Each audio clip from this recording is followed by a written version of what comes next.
Operation Mahakal 2.0 के तहत कार्रवाई हुई है। प्रदीप गुप्ता नामक व्यक्ति के खिलाफ विभिन्न थानों से शिकायत प्राप्त हुई थी। जांच में पाया गया कि उन्होंने उन्नाव में गंगा जी के पास एक टाउनशिप काटकर प्लॉट बेचने के नाम पर लोगों से पैसा वसूला था। वर्ष 2019 से 20 में कई लोगों ने निवेश किया, लेकिन ना तो उन्हें प्लॉट दिया गया और ना ही पैसा वापस किया गया। पीड़ितों को चेक दिए गए जो बाउंस हो गए अथवा उन पर स्टॉप पेमेंट लगा दिया गया। पीड़ितों का आरोप है कि जब वे प्लॉट या पैसा लेने पहुंचे तो उनके साथ मारपीट भी की गई। एसीपी कर्नलगंज द्वारा दी गई जांच में तथ्यों की पुष्टि होने पर मुकदमा दर्ज कर प्रदीप गुप्ता को गिरफ्तार कर रिमांड पर जेल भेज दिया गया है। अब तक 9 पीड़ित सामने आ चुके हैं, जबकि और लोगों के जुड़ने की संभावना है। यह एक गंभीर फ्रॉड धोखाधड़ी का मामला है, जिसमें जमीन दिलाने के नाम पर ना तो प्लॉट दिया गया और ना ही पैसा लौटाया गया। पुलिस कमिश्नर के निर्देश के अनुसार ऑपरेशन महाकाल के तहत अपराधियों पर सख्त एवं प्रभावी कार्रवाई की जा रही है।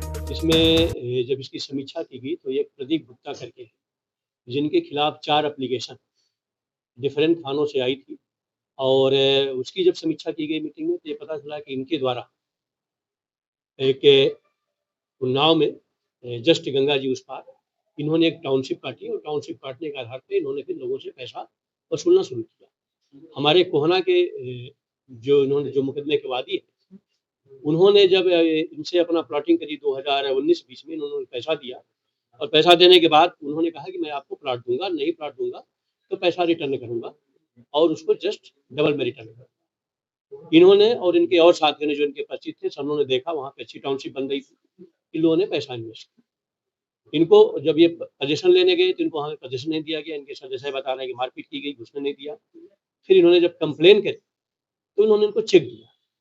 चेक देने के बाद जब इन्होंने कोर्ट में लगाया तो कुछ के चेक बाउंस हो गए और कुछ के चेक पे उन्होंने स्टॉप पेमेंट लगा। ये 1.5 साल तक इनको ढूंढते रहे कि ये मिले। बीच में उन्होंने जो लाल बंगला पे रहते थे वहां से उन्होंने अपना मकान बदल दिया। 1.5 साल तक इनको तलाशते रहे, जब पता नहीं चला। एक बार इनको पता चला तो फिर चकेरी पे गए, वहां पे इनके साथ फिर मारपीट की गई। और जब ये पूरा अभियान चला है तो तमाम स्रोतों से जो जानकारी मिली हम लोगों को, उसके आधार पर आज मुकदमा लिखा गया। इसकी एसीपी कर्नलगंज अमित ने जांच करी थी और उस जांच के आधार पर प्रदीप गुप्ता की गिरफ्तारी करके रिमांड लेकर के जेल में भेजा गया है। अभी तक हमारे पास 9 लोग जिनसे डिफरेंट लोग आए हैं और उन्होंने दिया है। 4 तो कंप्लेन आ गई है। जाहिर सी बात है, टाउनशिप है वहाँ पे, तो टाउनशिप में बहुत से लोगों ने पैसा इन्वेस्ट किया होगा।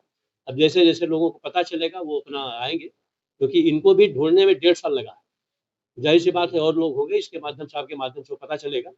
लेकिन एक बड़ा स्कैम है कि लोगों से पैसा लेना और पैसे के बदले में न तो जमीन देना न तो पैसा रिटर्न करना। ये एक विशुद्ध रूप से एक फ्रॉड का केस है। 420 का केस है, 70/71 का केस है और उस पर यह कानूनी कार्रवाई की गई है। हमारे पुलिस कमिश्नर सर की जो मंशा है कि अपराधियों पर सख्त कार्रवाई हो और प्रभावी कार्रवाई हो, उस ऑपरेशन महाकाल में ये कार्रवाई की गई है और फिट केस को सेलेक्ट किया गया।